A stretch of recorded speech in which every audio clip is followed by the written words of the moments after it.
Rewmi 24 TV.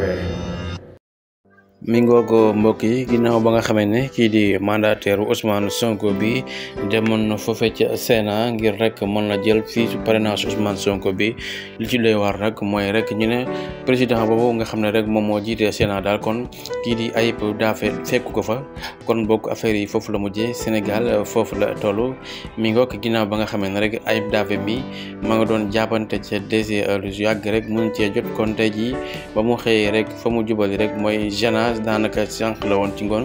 waaye nag ba mu demee fi nga xamee ne rek mooy gênage ñu ne ko rek président bi nga xamee ne daal moom moo jiite Sénat moment bi nekku fi kon Ayib Daffé ma ngay xamle ne joxe waat na rek rendez-vous suba ak jàmm dina delluwaat foofee ca si sa Sénat ngir rek mën a récupérer fiisu parrainage Ousmane Sonko boobu bu yoon jeexul waaxasul du jeex moom Ayib Daffé sonnul taayul kon rek la mu xam ne rek mooy fiche parrainage boobu dañ cee war a jot ndax dañoo war a collecter seeni parrainage